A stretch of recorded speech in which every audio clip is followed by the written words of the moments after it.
Nesta videoaula vamos começar falando de funções. Esse é o capítulo 1 do livro. Bom, a rigor, funções não forma parte do curso de cálculo 1.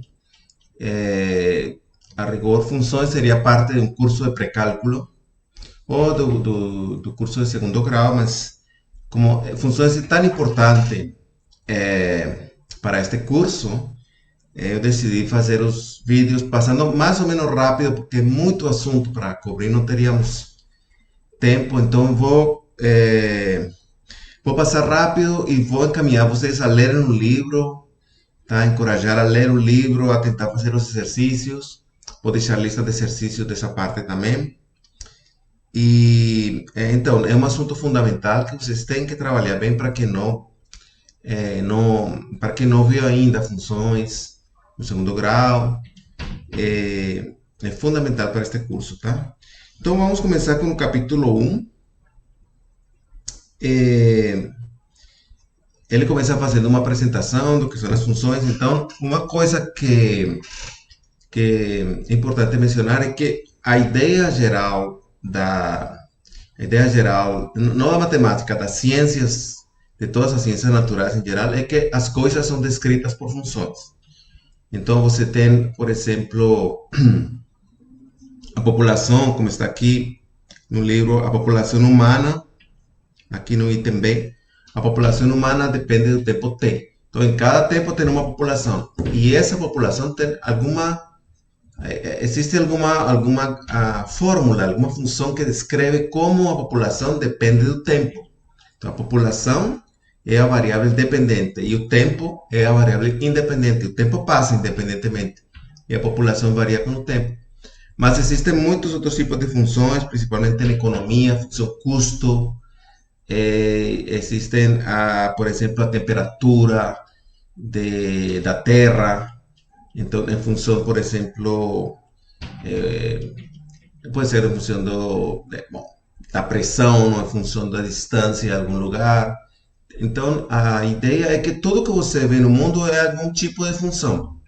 O que acontece é que a gente não conhece a função, não conhece a fórmula. Então, a gente tenta aproximar essa fórmula que descreve essa função.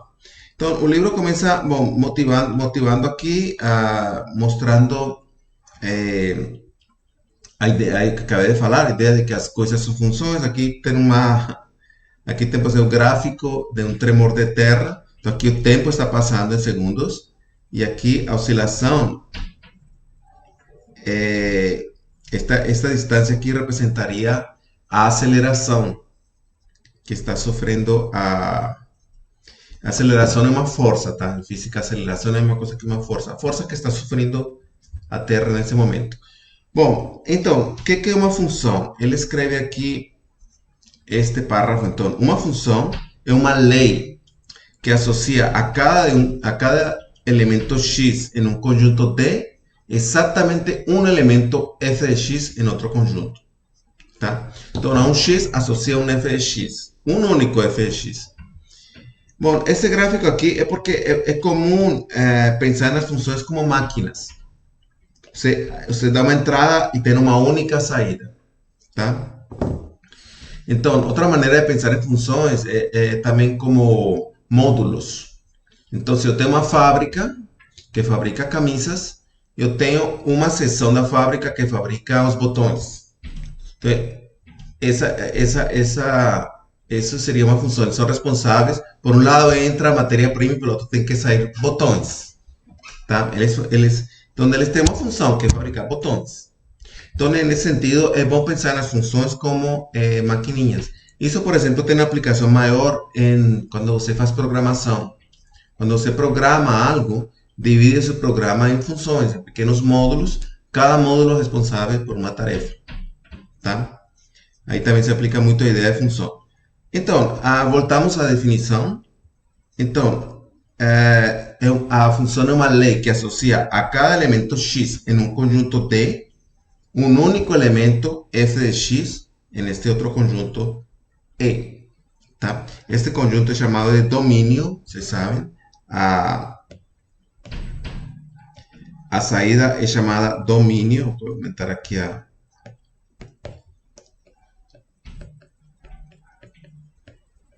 E o conjunto de chegada é chamado de contradomínio, mas também é chamado de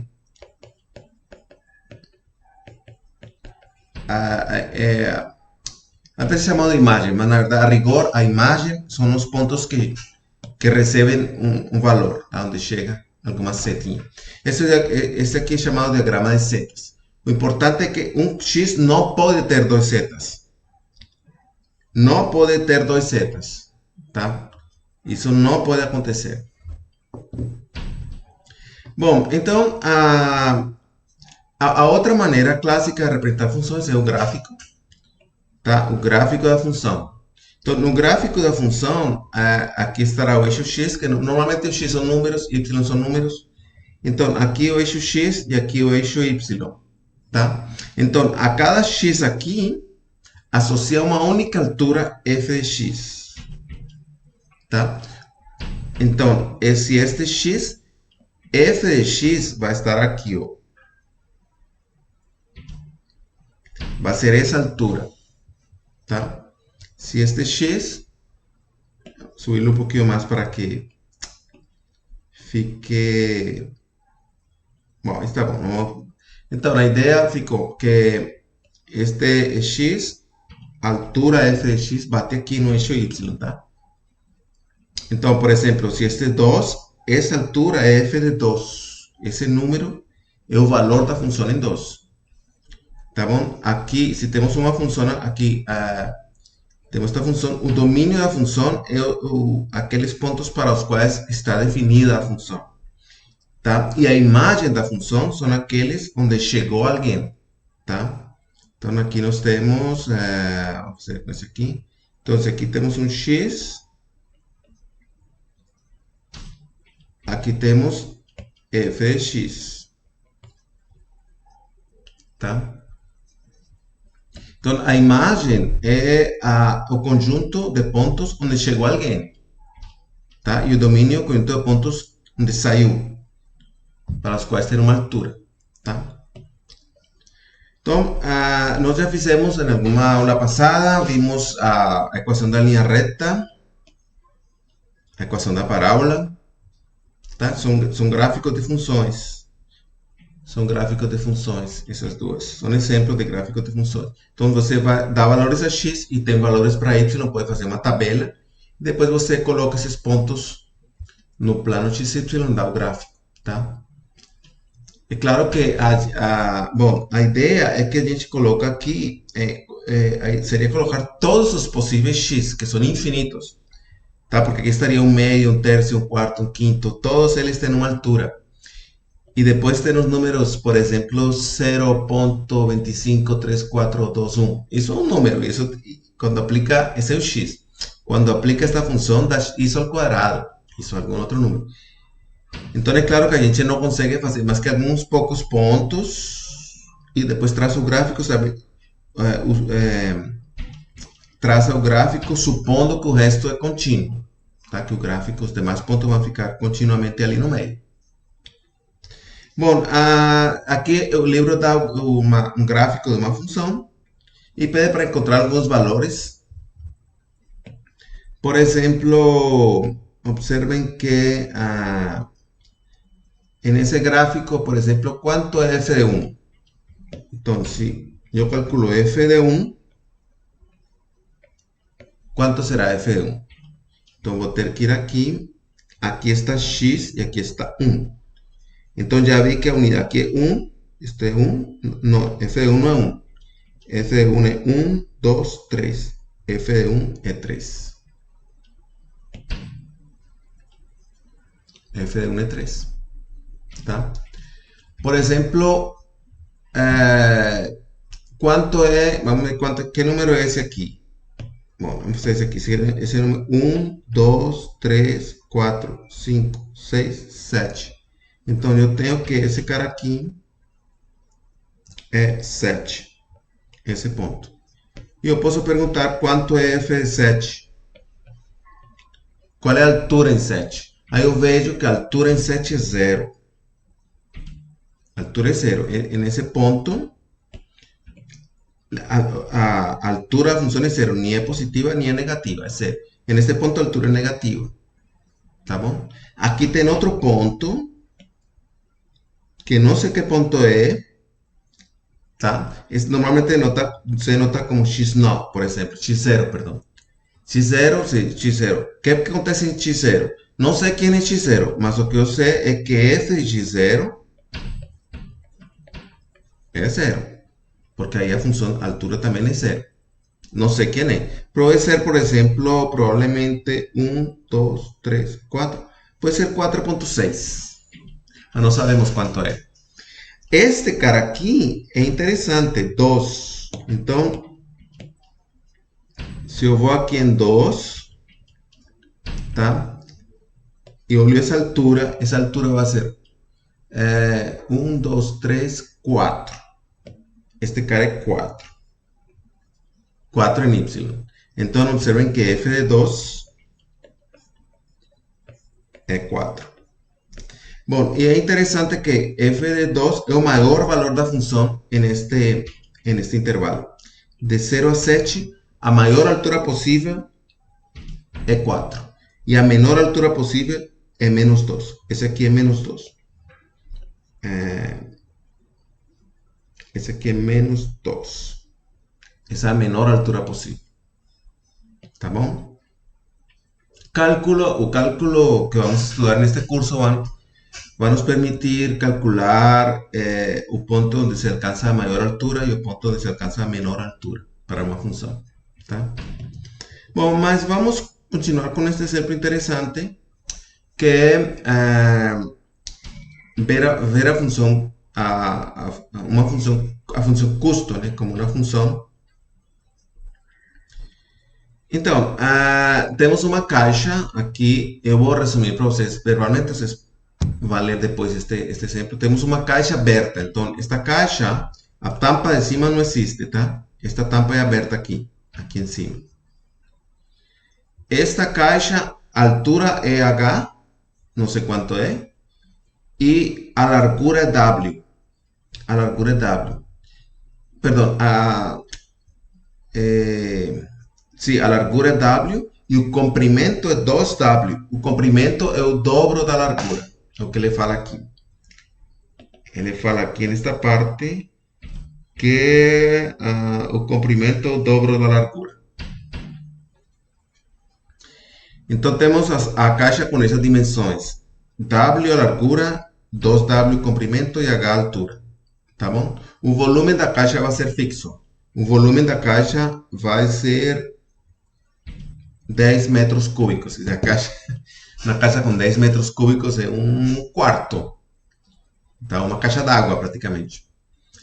Então, a questão é que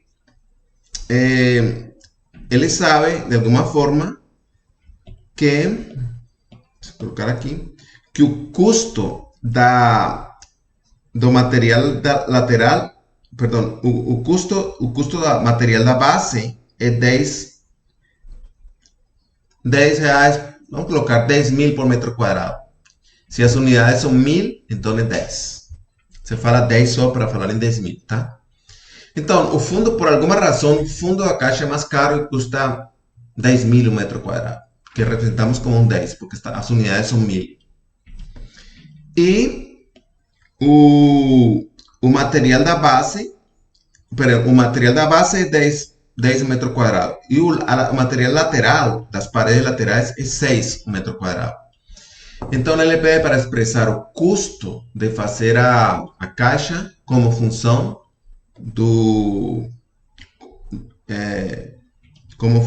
vamos colocá-lo como função de W, que é a largura, tá? Vamos omitir esse parágrafo aqui, essa parte, uma função da largura. Então, em matemática, sempre damos nomes às variáveis. Então, vamos chamar de, vou ajeitar isso aqui, vamos chamar de C, o custo total de fazer a caixa. As variáveis independentes, nesse momento, são a largura e a altura, porque o comprimento depende da largura, o comprimento é 2 vezes a largura. As variáveis dependentes são a largura e a altura. O volume da caixa é fixo, é 10 metros cúbicos. Então, observe, você pode ter diferentes caixas com o mesmo volume, abaixando, se você achata assim, alarga assim, mas permanece o mesmo volume, tá? Então, sabemos que a área da base, a área desta base no fundo da caixa, é lado por lado, ou seja, é 2W por W. 2W por W dá 2W quadrado, isso é a área da base, tá bom? E sabemos que o volume da caixa é base por altura. É a área da base pela altura. O volume é a área da base por altura. Como já temos calculado a área da base como 2W quadrado, dá 2W quadrado por altura e isso é constante, é 10. Isso é 10. Isso me dá uma relação entre as variáveis W e H. Isso significa que W e H estão sujeitas a uma restrição. Tá? A uma restrição. E daí vai sair que, por exemplo, H é função de W. Ou seja, se você me dá o W, já você tem o H. Tá bom? Porque o volume está fixo. Então, vamos aqui. A ideia é computar o custo total de fazer a caixa como função de W. Então, o custo de fazer a base, a base aqui no fundo, o custo de fazer essa base é a área pelo custo do metro quadrado. Como custa 10 o metro quadrado, 10 por área, é 10 por 2W quadrado, que é a área, dá 20W quadrado. Isso custa fazer a base. W é independente, W varia. O custo de fazer as paredes, a parte lateral, o custo por metro quadrado é 6, pela área lateral. A área lateral são... então, aqui entre este parênteses está a área lateral. Primeiro, esta tampa daqui que tem a base W e a altura H, a área é W por H, mas tem duas dessas. Esta tampa e esta outra desse outro lado. Então, são duas delas. E depois, esta tampa frontal, tá? Que a base é 2W e a altura é H. Seria isto, mas tem duas delas. Esta é a que está atrás no fundo. Tá bom? Quando a gente faz toda essa soma aqui, isso dá 36W por H. Esse é o custo de fazer as paredes dessa caixa. Lembra que ela é aberta em cima não tem nada. Tá? Bom, então o custo total vai ser o custo de fazer a base pelo custo de fazer as paredes laterais. Mas já vimos antes que o volume é fixo, é 10. E o volume dessa caixa era 2W ao quadrado por H. Isso era 10. Daqui, resulta que H pode ser isolado. Passando 2W quadrado a dividir aqui, Hzinho me dá 10 sobre 2W quadrado, cancelando, divide por 2 em cima dá 5, e divide por 2 embaixo, aqui dá 1. Então, H é função de W. Se escreve H em função de W. Isso normalmente se coloca assim, ó. Vamos colocarlo em vermelho. H, tá? É H de W.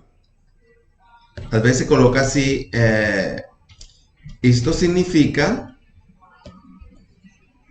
que esta é uma maneira de escrever em matemática que H depende de W, que W é a variável independente e H é dependente de W. Se você me dá o W, eu automaticamente tenho o Hzinho, tá bom? E tudo isso porque o fato de que você tinha que o volume era fixo amarrava W e H. Se amarrava a ter esta equação verdadeira. Então, você podia expressar uma dessas variáveis, que era Hzinho, em função da outra. Tá bom? Mas uma notação que às vezes se usa é esta. Tá? Aqui temos isto é quando não sabemos quem é H, mas aqui sabemos expressamente que é dado por esta forma. Então, se substituímos aqui nesta fórmula de custo total, este Hzinho por esta expressão, colocamos aqui, temos esta expressão. E isto, finalmente, é o custo de fazer a caixa, fazer a base e as paredes laterais como função de W. tá? W sendo a largura. Então, o custo é uma função de W. Para cada W tem um custo diferente, tá bom? Então, esse exercício seguramente vai aparecer mais na frente em algum outro contexto, mas isso nos dá uma ideia de como construir uma função custo na vida real, digamos. Tá? Bom, vamos então continuar com a parte análise teórica aqui das funções. Vou passar rápido. Falei, então, lembrem que uma função é uma associação que a cada x no domínio, associa um único elemento do contradomínio, um único. Então, temos uma coisa que se chama o teste da reta vertical. Esse teste é o seguinte: uma reta vertical, como essa aqui, essa reta vermelha é a reta onde x igual a A. Todos estes pontos que estão aqui têm uma característica comum: x é A para eles. Y varia. Y vai variando dependendo da altura aqui, mas o x é fixo, é A. Então, isso é uma reta vertical. Essa reta vertical tem que cortar o gráfico da função uma única vez. Tá? E então aqui a reta vertical toca duas vezes. Então isto não é uma função. Por quê? Porque aqui teríamos que f de A seria igual a B. En essa parte. Mas f de A também seria igual a 100. E isso não pode. Tá? Não pode porque um x igual a A tem que ter uma única imagem. Então, isto não é uma função.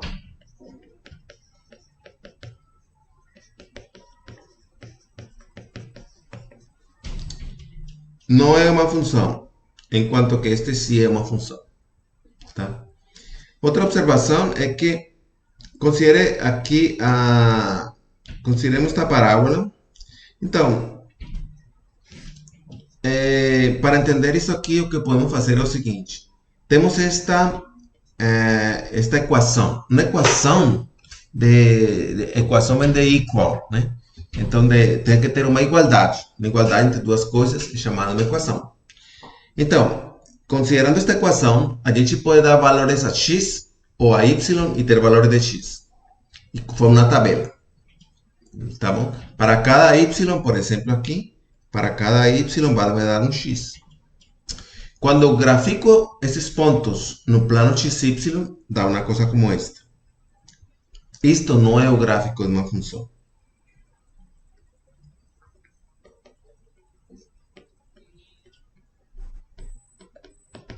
Por quê? Porque o teste da reta vertical se que não satisfaz o teste da reta vertical porque a um x correspondem duas alturas aqui, uma para cima e outra para baixo. Então não é o gráfico de uma função, tá bom?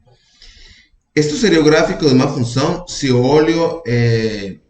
olhasse isto nesta direção, ou seja, se aqui fosse o domínio, tá? Se eu virasse essa parábola assim, onde y seria o domínio aqui em y e em x as imagens, aí seria uma função. Mas como está, não é uma função.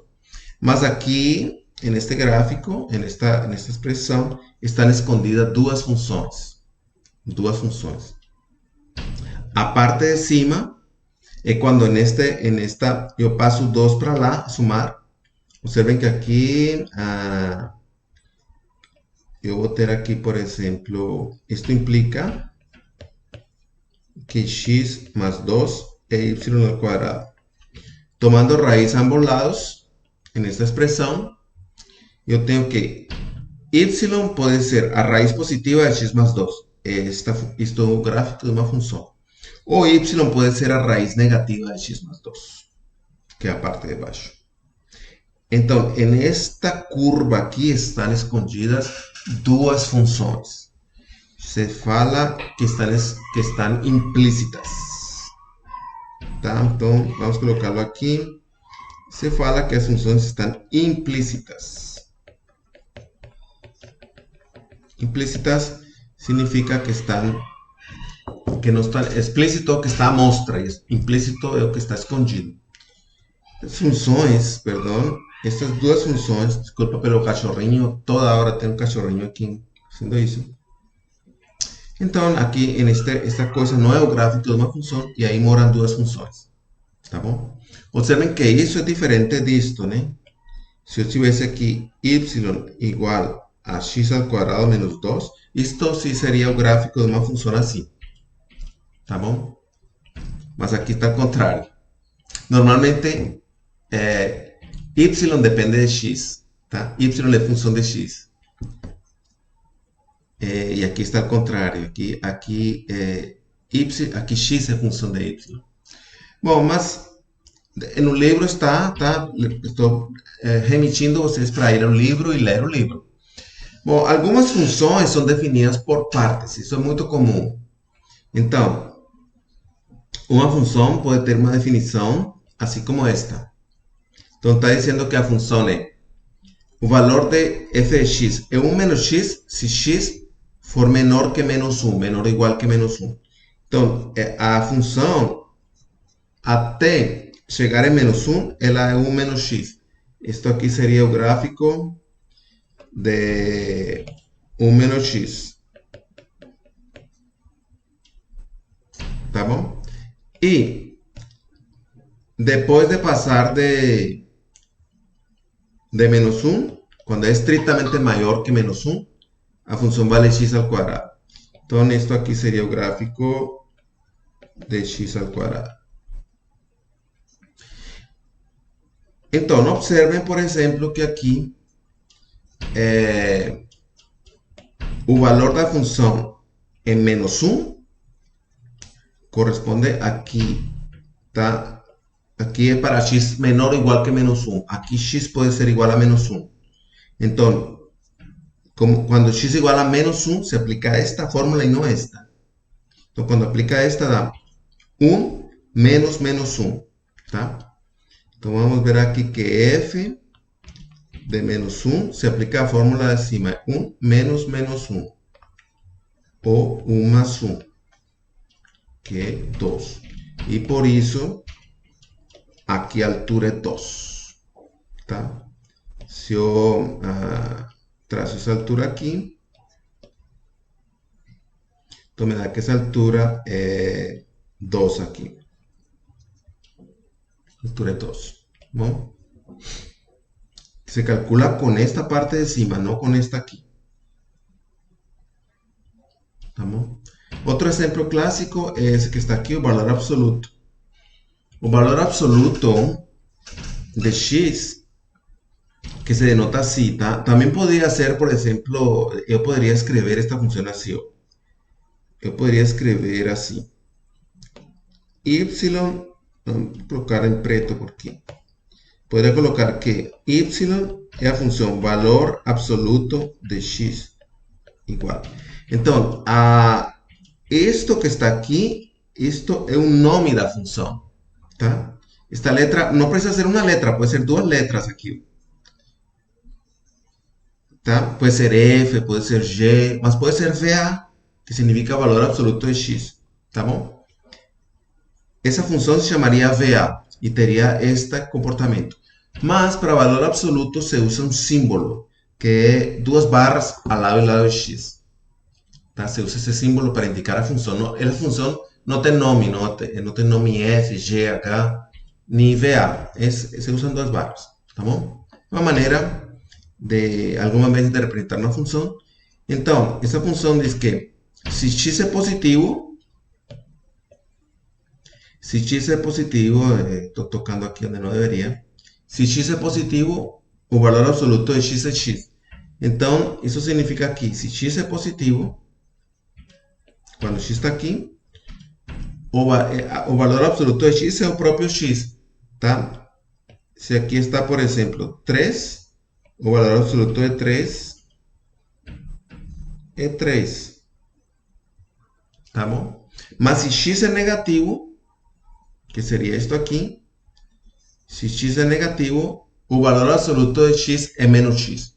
Então, se eu estou, por exemplo, aqui, em menos 4, Quanto é o valor absoluto de menos 4? Va até lá, vou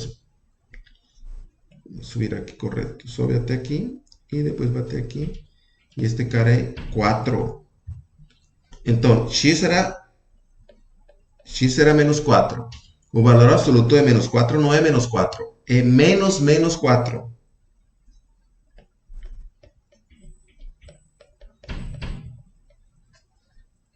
Tá bom? Que é positivo. Tá? Ou seja, aqui a altura é positiva. E aqui também é positiva. Para cima é positivo. Tá? Então, o gráfico de valor absoluto é esse azul aqui. Isso vai aparecer em alguns pontos. O valor absoluto parece uma bobagem nessa função, mas ela aparece depois misturada com outras coisas e resulta ser útil essa função. Outro conceito importante é o de simetria. Estou passando as páginas do livro e estou pedindo para vocês ir lá no livro a ler o capítulo 1 para que não viu essas coisas, né, suficientemente no segundo grau e para que viu dar uma revisada. Tá? Então, as funções às vezes se caracterizam como funções pares e ímpares. O que é uma função par? Uma função par é uma função tal que, tá, vocês vão ver isto no livro. Então, uma função é par, é uma função que satisfaz que f de menos x é igual a f de x. Isso é chamada função par.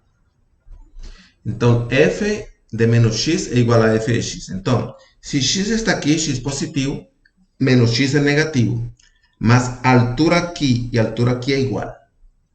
Tá bom? Então, o gráfico é simétrico com respeito ao eixo y. Tá?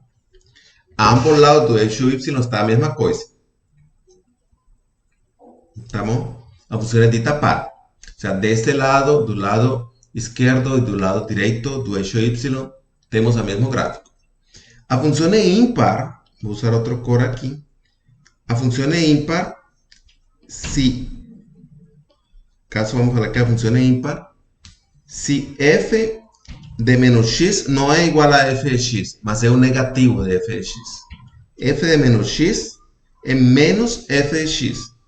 Então, o que acontece aqui, neste gráfico, aqui está x, que é positivo, digamos. A altura f de x é esta. Aqui está menos x, que vai ser negativo no caso. A altura em menos x é a mesma altura que aqui, mas com sinal negativo. Ou seja, para baixo. Tá bom? Então, neste caso, nós temos que f de menos x não é igual a f de x. É menos f de x. Tá? E isso nos dá para isso significa que a função é ímpar. Então, significa que o gráfico é simétrico. O gráfico da função vai ser simétrico com respeito de esta linha aqui.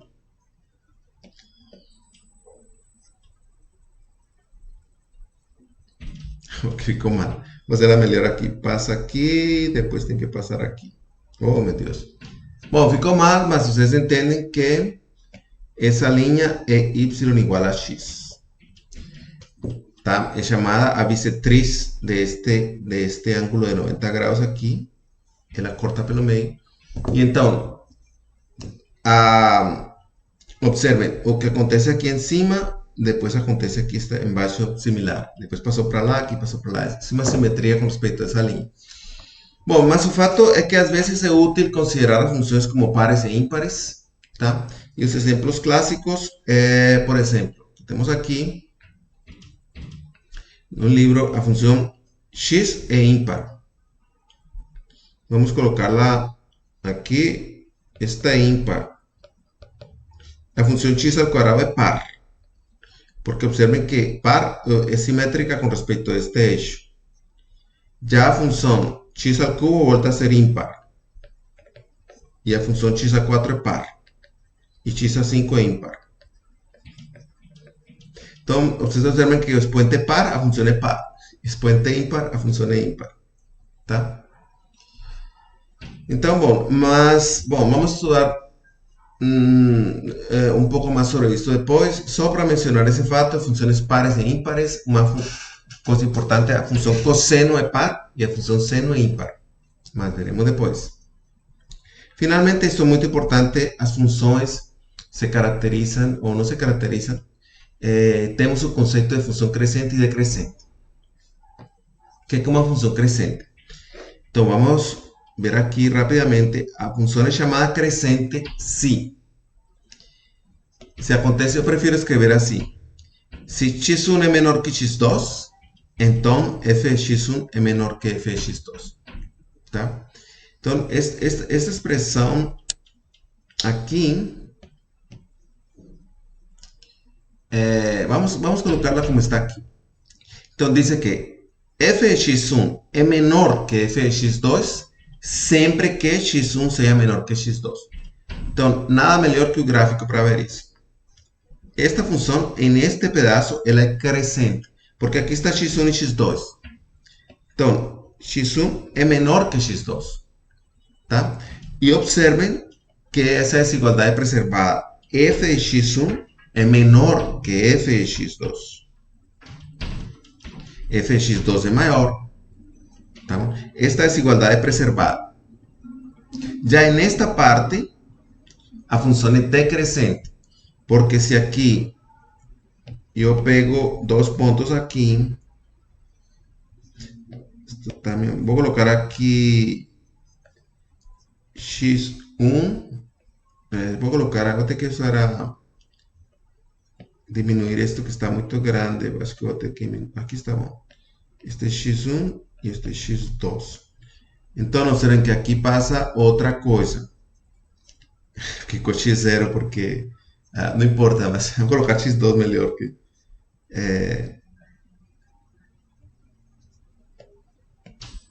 aqui é x2. Aqui passa ao contrário. x1 é menor que x2, mas a desigualdade não se preserva. F de x2 é menor que f de x1. Tá? F de x1 é mais alto. Então a função está decrescendo. Nesta parte a função está decrescendo. Tá? Porque x1 era primeiro e x1 é menor. Era menor que x2, mas o valor dele é mais alto. Tá bom? Então as funções não se classificam como crescentes e decrescentes, porque uma mesma função pode ser crescente e decrescente. Por exemplo, x ao quadrado. X ao quadrado aqui é decrescente. Tá? Vou colocá-lo aqui, ela decresce. E aqui ela cresce. A mesma função x ao quadrado cresce e decresce. Mas esse comportamento vai ser importante, eu sei, por exemplo, quando o custo de alguma coisa está crescendo ou quando o custo está caindo. Tá? E a caracterização é esta aqui. A função é crescente quando passa isso e decrescente quando passa isso. Decrescente significa que f de x1 é maior que f de x2, mas x1 era menor que x2. Tá bom? Vamos encerrar esta aula aqui. Eu deixo para vocês olharem no livro com cuidado, olharem nos exemplos e resolverem a lista de exercícios da sessão 1.1. Ok? Bom, vamos começar por aqui.